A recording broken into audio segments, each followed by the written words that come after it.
네, 여러분 안녕하십니까? Q5 English입니다. 오늘은 생각, 개념을 의미하는 notion, idea, concept 이 세 단어의 의미를 자세히 비교해 보도록 하겠습니다.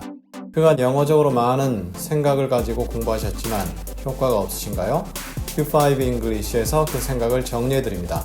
애청, 구독, 좋아요, 알림 설정 꼭 확인 부탁드립니다. 먼저 notion, 머릿속에 빡 떠오르는 처음, 초기의 아이디어입니다. 따라서 애매한 거죠. 구체적이지 않을 수 있습니다. 정리가 되지 않았고요. 급하게 떠오르는 생각, 그리고 즉흥적 생각, 이러한 느낌이 노션에 있습니다. 그럼 아이디어는요? 아직까지 구체적 사실 혹은 증거는 없습니다. 하지만 좀 더 정리가 된 아이디어다 이렇게 볼 수 있고요. 또한 개인의 의견이다 라는 뜻도 있습니다. 이렇게 보니까 약간 다르긴 한데 노션이라는 단어와 큰 차이 없이 호환이 될 수 있습니다. 그리고 아이디어는 노션도 포함하는 상당히 일반적 개념이다 이렇게 보시면 될 듯합니다. concept, 어떤 일반적인 아이디어나 이해를 의미할 수 있는데요. 그런데 공부를 하다 보면 conception이라는 단어가 나타납니다. 이건 그냥 concept, 이러한 개념입니다. 물론 어떤 것이 인식되는 방식, 머릿속에 떠오르는 개념, 어떤 추상적인 것을 머릿속에 그려내고 이해한다라는 개념인데요. 이러한 구체적인 의미에도 불구하고 큰 차이가 없습니다. 따라서 그냥 오늘 이 예문에선 컨셉션은 들지 않겠습니다. 컨셉트의 의미를 좀 더 자세히 보자면 복잡하고 세밀하고 정교한 아이디어입니다. 어떤 것을 정의하고 사실의 뒷받침을 받는 그러한 아이디어죠. 다른 여러 가지 구성 요소를 통합한 그러한 아이디어다 이렇게 볼 수 있습니다. 그럼 이 세 단어의 의미를 자세한 예문을 통해서 하나하나 확인해 보겠는데요. 오늘은 그 차이보다는 그냥 이렇게 쓰는구나 정도로 고민하시면 될 듯합니다. Where did you get that notion? 너 그 생각 어디서 떠올랐니? 우리말로는 다 동일하게 아이디어가 되기 때문에 큰 차이를 못 느끼는데요.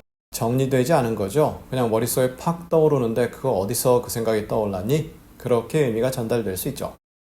I don't respect the notion of privacy. privacy는 그냥 우리말로 privacy 이렇게 해야죠. 따라서 나는 그 privacy라는 의견을, 아이디어라고 해도 상관없죠. 이것을 존중하지 않는다. respect는 저희 과거 강의에서 honor와 비교한 바 있는데요. 존경이라고 저는 배웠습니다. 하지만 존중이 맞습니다. 그래서 나 privacy 아이디어를 존중하지 않는다. 그리고 이때 notion을 썼기 때문에 세밀하고 정리된 그러한 아이디어는 아니다. 이런 내용이죠. 머릿속에 그냥 떠오르는 즉흥적 느낌이다.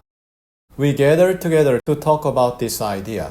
우리는 이 아이디어에 대해서 이야기하기 위해서 함께 모인다 이거죠. gather together, 함께 모인다 이렇게 되어 있는데 이 아이디어에 대해서 논의한다라면 이 아이디어가 어느 정도 정리가 되어 있어야 되죠. 그러니까 서로 논의하잖아요. 따라서 이때 notion이라는 표현을 쓰기가 좀 애매할 수 있습니다. 물론 써도 알아는 듣죠.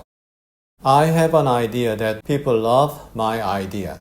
사람들이 나의 생각을 좋아한다라는 생각이 있다 이렇게 돼 있죠. 내가 머릿속에 가지고 있는 생각, 구체적인 거 아직 증거라든가 이런 건 뒷받침된 바 없지만 좌우간 그 생각을 좋아한다라는 생각이 있다. 이럴 때 예를 들어서 I have an idea라고 해서 딱 끊어버리는 경우 있죠. 대화치에서 많이 보는데요. 어떤 문제가 있습니다. 어떤 해결을 해야 되는 부분이 있을 때 한번 이렇게 해보자.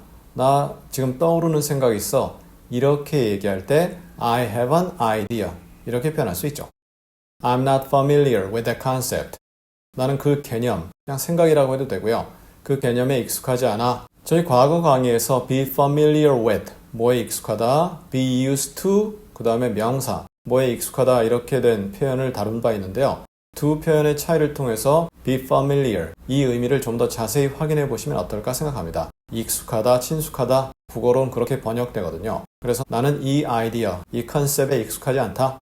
You subscribe to the concept.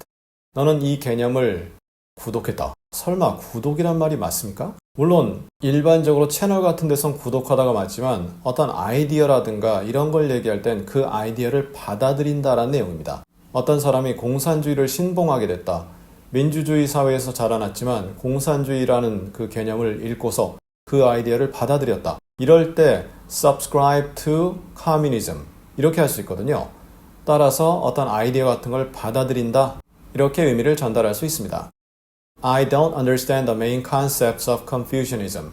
끝에 단어 뭐죠? confusion, 혼란인가요? 그건 아닌데요. 유교라는 단어입니다. 우리나라가 아직 유교 문화권이기 때문에 이 단어 알아두면 손해는 없겠죠. 그래서 유교라는 것의 주된 아이디어들, 여러 아이디어가 있죠? 그 아이디어들에 대해서 주된 개념에 대해서 나 이해 못한다 이거죠. 그렇죠. 유교 문화에 대한 많은 생각이 있죠. 찬성, 반대. 어느 쪽이냐? 그건 여러분의 판단에 맡기겠고요. 좌우간 그 주요 개념을, 주요 컨셉을 이해하지 못한다. 이것이 오늘의 마지막 문장입니다.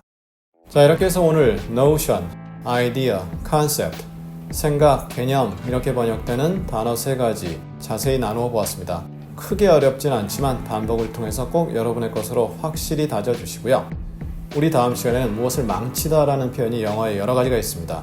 그 하나하나의 표현을 자세히 예문과 함께 다음 시간에 확인해 보도록 하겠습니다. 감사합니다.